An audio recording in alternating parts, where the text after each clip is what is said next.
Olá pessoal, sejam todos bem-vindos, bem-vindas a mais uma live aqui do canal. Bom, hoje nós vamos conversar sobre o quarto erro fatal de um neuropsicólogo. E qual é esse erro fatal?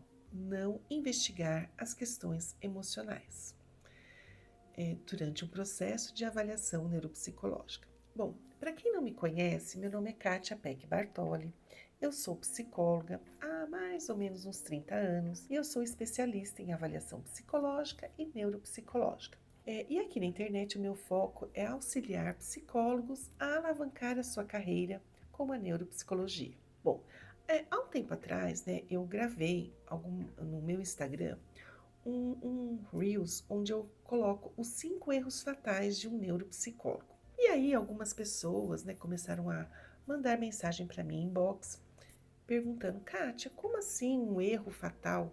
Por que isso é um erro fatal? Então eu venho aqui estou gravando lives explicando cada um dos erros fatais. O primeiro erro fatal é a gente não levar em consideração se a pessoa está ouvindo ou está escutando corretamente. O segundo erro fatal é sobre as questões de sintomas pré-mórbidos, Como que era o comportamento pré-mórbido, ou seja, antes das doenças, dos sintomas começarem a se manifestar.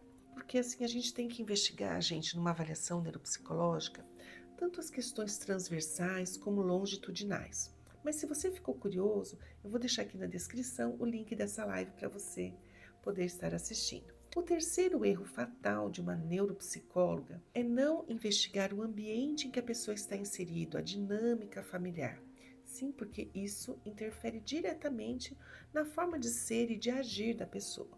E hoje nós vamos conversar sobre as questões emocionais. Tá? Há um tempo atrás, aconteceu de uma psicóloga solicitar avaliação neuropsicológica. E ela me mandou uma cartinha, falando: Kátia, eu quero que você faça a avaliação neuropsicológica do meu paciente, mas eu quero que você investigue única e exclusivamente as questões cognitivas. As questões emocionais eu já estou avaliando, eu já estou tratando, eu já estou cuidando. E aí eu fiquei pensando, falei, gente, não tem como fazer isso. Não tem como a gente separar o que, assim, tem como a gente avaliar somente as questões cognitivas. Por quê? Porque as questões emocionais muitas vezes interferem no desempenho cognitivo. O cérebro é uma estrutura que ele tem interconexões e não tem como eu falar, não, isso aqui é só cognitivo, não tem interferência do emocional. Eu preciso investigar as questões emocionais para que eu consiga entregar um laudo de excelência. Não sei se já aconteceu com vocês esse tipo de situação. A pessoa solicita apenas avaliação cognitiva. É muito comum a pessoa falar, não, eu quero que você aplique só o VISC.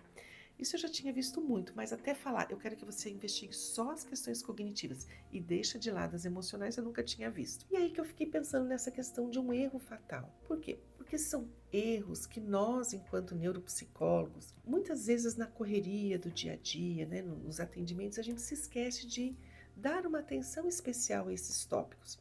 E são erros, gente, que comprometem toda a confiabilidade do nosso trabalho. Imagine você fazer uma avaliação e depois de ter concluído todo o processo, ter feito a aplicação dos testes, a correção, a elaboração do laudo, daí de repente você olha e fala, nossa, eu acho que ele não está enxergando. Imagine, você perdeu todo o trabalho, E isso, gente, interfere diretamente na vida do paciente, porque a pessoa esteve lá, ela dedicou horas, se esforçou. Então são coisas que a gente tem que observar, assim, logo no início, logo nos primeiros contatos com o paciente, tá? E essa questão das questões emocionais, como que a gente faz? Eu sempre incluo no processo de avaliação neuropsicológica testes que avaliam a ansiedade, a depressão, testes de personalidade. Aliás, se você tem curiosidade de saber quais os testes que eu utilizo, deixa aqui nos comentários que eu gravo um outro vídeo para vocês apresentando os testes que eu utilizo. Na verdade, gente, os testes, a gente tem que pensar muito na questão da idade, do nosso paciente. Na idade e assim, o que ele consegue dar conta de fazer. Então, por exemplo, às vezes uma pessoa que tem um rebaixamento intelectual, eu não vou aplicar um BFP, né, em que a pessoa vai ter que ler, responder. Então eu aplico um teste mais lúdico, por exemplo, o Pfister. Mas isso é assunto para uma próxima live. O que eu venho trazer para vocês hoje é uma questão da interconexão entre as áreas do cérebro, que eu acho que isso que é importante a gente pensar e a gente refletir. Há um tempo atrás, gente, eu fiz uma postagem, né, no Instagram. Aliás, se você não me segue, já aproveita e me seguir no Instagram, meu arroba é profa.katia.peck.bartoli. Mas eu vou deixar aqui na descrição, tá? E lá eu fiz uma postagem explicando sobre a amígdala. Então, a amígdala, ela é uma área do cérebro muito pequena, de formato amendoado, localizado em cada lóbulo temporal. E ela tem um papel crucial na formação das reações emocionais, principalmente relacionadas a medo e a ansiedade. Então, quando a gente fala na amígdala, quando uma pessoa ela está, seja com ansiedade, seja com depressão, essa área ela está superativada e ela manda mensagens para as outras áreas do cérebro. Então, quando a amígdala ela está assim ativada, as outras áreas elas não conseguem trabalhar de forma a dar conta do seu objetivo. Aí você vai falar, como assim? Eu vou te explicar. A amígdala ela é responsável pelas emoções, tá? Isso você já sabe, ela faz parte do sistema límbico, enfim. Agora, qual é a parte do cérebro que controla racionalmente as emoções? A parte do cérebro que é responsável pelo controle racional das emoções é o lóbulo frontal, as funções executivas. Então, as funções executivas localizadas aqui na área da nossa testa, né, ela tem o objetivo de fazer a manutenção do controle emocional, do planejamento, da tomada de decisão, do controle do impulso. Então, essa é a função, né, principal da área frontal do nosso cérebro. Então, gerenciar o nosso comportamento de forma que ele se torne adaptado às demandas do dia a dia. Agora, se a amígdala ela está superativada, consequentemente, ela vai interferir no desempenho do lóbulo frontal. Às vezes, o lóbulo frontal não vai conseguir dar conta de toda essa demanda, que muitas vezes pode ser intensa. Então, existe uma relação, uma interconexão entre a amígdala, né, entre o sistema límbico e o córtex pré-frontal. E isso precisa ficar muito claro para nós neuropsicólogos, tá? Por quê? Porque isso interfere diretamente nos resultados das avaliações. Então, se a amígdala está superativada, seja por uma reação de medo, seja por uma reação de estresse, de ansiedade, de depressão, as outras áreas do cérebro não vão conseguir dar conta da demanda, tá? Por quê? Porque essas questões emocionais, elas vão se sobrepor às questões cognitivas. Um outro ponto que eu queria conversar com vocês é sobre o hipocampo. O hipocampo é aquela área localizada no lóbulo temporal que tem o formato semelhante a um cavalo marinho e o objetivo dela é criar novas memórias, né?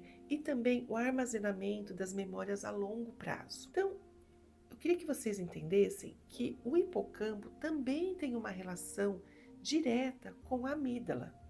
Por quê? É muito comum pessoas que sofreram um trauma terem ou uma frequente memória daquele trauma, ou então às vezes a pessoa automaticamente apaga, ela não lembra daquele trauma sofrido, né, devido a uma intensa descarga emocional. E isso, vocês percebem que interfere no funcionamento, no objetivo principal do hipocampo? Então, o hipocampo, que é o responsável pela criação de novas memórias e pelo armazenamento da memória a longo prazo, ele sofre a interferência dessa avalanche de emoções, né, do sistema límbico. Então, ele não consegue trabalhar corretamente, ocorrem falhas. Então, ou essa memória ela se torna recorrente, a todo momento a pessoa fica lembrando daquele episódio traumático, ou ela não consegue lembrar, aquilo ali simplesmente apaga. Então vocês percebem o quanto uma questão emocional interfere numa área responsável por uma função cognitiva, né, que é a memória. Então isso é importante a gente, enquanto neuropsicólogo, ter o conhecimento. tá? Dessa interconexão entre as questões emocionais que são situadas ali no sistema límbico, né? Onde o principal órgão ali, a principal área, né? Não órgão, área, seria a amígdala, né? E as funções executivas e a memória, existe uma interconexão entre essas áreas. E se a gente se esquecer disso, o que vai acontecer? A gente vai aplicar os testes, a gente vai fazer a interpretação clínica de forma errada. E isso vai comprometer toda a confiabilidade do nosso trabalho. Então, gente, não existe como a gente separar uma coisa da outra. O nosso cérebro ele está interconectado, uma área com outra. Não existe assim, isso é só emocional, isso é só cognitivo. Para a gente estar bem, a gente precisa ter a nossa questão emocional resolvida, porque isso interfere. Então, o neuropsicólogo, ele precisa avaliar essas questões. Até que ponto isso é uma questão emocional? Até que ponto isso é um prejuízo cognitivo, tá? Existem instrumentos para a gente verificar isso, existem dados da observação clínica, né, que eu posso estar trazendo para vocês, como eu disse, num outro momento. Mas no hoje, o que eu quero que vocês pensem, que vocês avaliem, que não tem como fazer uma avaliação cognitiva sem levar em consideração as questões emocionais, tá? É importante, gente, a gente compreender essa interconexão que é vital, tá? É vital porque, como eu disse, as dificuldades cognitivas observadas em uma avaliação neuropsicológica podem não ser resultado de déficits cognitivos, déficits neurológicos, né, que são primários, mas sim de condições emocionais que precisam ser tratadas. Então, o que a gente deve fazer quando a gente observa essas questões? Encaminha o paciente para um tratamento, encaminha para um psiquiatra, encaminha para um psicólogo, para primeiro avaliar essas questões, tratar essas questões emocionais, para num segundo momento mais estabilizado a pessoa consiga ser submetida a uma avaliação neuropsicológica, tá? Porque não tem como, né, a gente falar que a ansiedade e a depressão não interferem no desempenho cognitivo, tá? Bom, eu queria que vocês comentassem se vocês gostaram desse vídeo, se isso foi relevante para você, se isso contribuiu para que você ampliasse um pouco a sua visão sobre o que é uma avaliação neuropsicológica.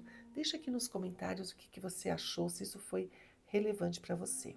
No mais, gente, curte esse vídeo, compartilha com a sua amiga psicóloga, com a sua amiga neuropsicóloga, para que a gente consiga difundir esse conhecimento e fazer com que as pessoas consigam produzir laudos, diagnósticos mais precisos, porque falhas no processo diagnóstico interferem diretamente na vida do paciente. Isso eu acho assim que é muito importante a gente estar atento na qualidade, na confiabilidade do nosso trabalho.